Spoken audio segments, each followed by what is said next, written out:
नमस्कार, आप देख रहे हैं गुड मॉर्निंग टीवी और मैं हूं आपके साथ कंचन। खबर मध्य प्रदेश के उमरिया से है, जहां आज ब्राह्मण संगठनों की ओर से कलेक्टर को ज्ञापन सौंपा गया, जिसमें प्रमुख रूप से अखिल भारतीय ब्राह्मण महासभा और अखिल भारतीय ब्राह्मण एकता परिषद के पदाधिकारियों की उपस्थिति में कलेक्टर के माध्यम से प्रदेश के मुख्यमंत्री के नाम ज्ञापन सौंपा है, जिसमें अनेक मांगों पर विचार कर उसमें कार्यवाही चाही गई है। ज्ञापन में कहा गया है कि राष्ट्र निर्माण में महत्वपूर्ण भूमिका अदा करने वाले ब्राह्मणों को हर क्षेत्र में अछूता सा कर दिया है। अखिल भारतीय ब्राह्मण महासभा के बैनर तले ब्राह्मणों के उत्थान के लिए सभा ने प्रमुख मांगे सम्मिलित की गई हैं, जिसमें ब्राह्मण विद्यार्थियों के लिए सभी जिलों में निःशुल्क छात्रावास बनवाने, हर जिले में परशुराम भगवान के नाम से सामुदायिक भवन का निर्माण कराना, परशुराम भगवान की जन्मस्थली जाना, पाव में वैदिक विश्वविद्यालय की स्थापना करने, साथ ही मंदिरों की भूमि की नीलामी पर तत्काल रोक लगाने की मांग की है। इसके अलावा ये भी मांग की गई है कि आरक्षण और एट्रोसिटी एक्ट पर न्यायालय का फैसला सर्वमान्य किया जाना चाहिए।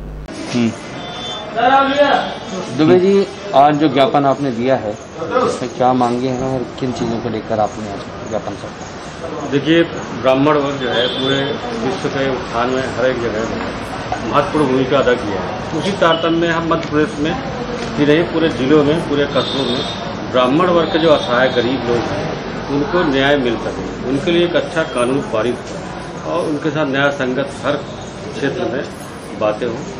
उस संबंध में हमने एक ज्ञापन दिया है कलेक्टर साहब के नाम से, और ये ज्ञापन हमारे पूरे आज भारत में दिया गया है, जिससे ये संदेश जाता है कि ब्राह्मण हितार्थ जो समस्याएं हैं वो पूरा किया जाए, ब्राह्मण हितार्थ काम किया जाए। जैसे कि मान लीजिए गरीब बच्चों के लिए जो है जो निश्चित आरक्षण डिसाइड किया गया है, उस आरक्षण के तहत जो उनको बेनिफिट मिलता है वो दिया जाए।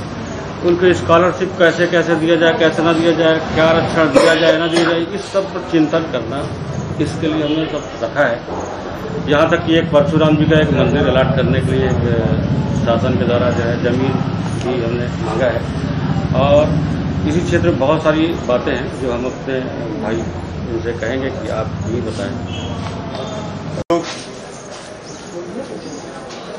एक तरह का टोकन मेमोरेंडम देने यहाँ आए हैं।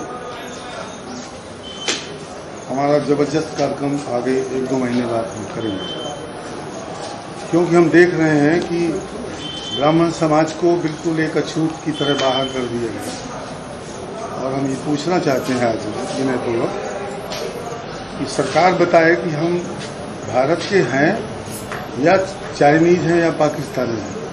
हमें सरकार की किसी भी जन कल्याणकारी नीति का कोई फायदा नहीं मिलता। हम इस तरह दुत्कारे जाते हैं जैसे कहीं दूसरे देश के हों, नागरिक हों। उस तमाम तरह की पीड़ाओं को इकट्ठा करके आज हमने कलेक्टर के माध्यम से माननीय मुख्यमंत्री जी को भेजा है कि हमने आपकी सरकार बनाने के लिए अपना खून पसीना सब एक किया। पहले भी सरकारों को हम बड़ी मदद करते थे। ब्राह्मण समाज बौद्धिक समाज है और सबको दिशा देने का काम करता है, लेकिन हमारे साथ इतना अन्याय क्यों? तो ये मांग पत्र हमने आज ये दिया है कि सबसे पहले तो मध्य प्रदेश सरकार एक ब्राह्मण कल्याण आयोग का गठन करे, मंडल का गठन करे, और जिसके द्वारा हमारी पीड़ा का सर्वे करने के लिए, उसको सुनने का, उसका निदान करने का कोई उपाय ढूंढा। इस खबर में फिलहाल इतना ही। और भी खबरों के अपडेट्स के लिए आप निरंतर बने रहिए गुड मॉर्निंग टीवी के साथ। नमस्कार।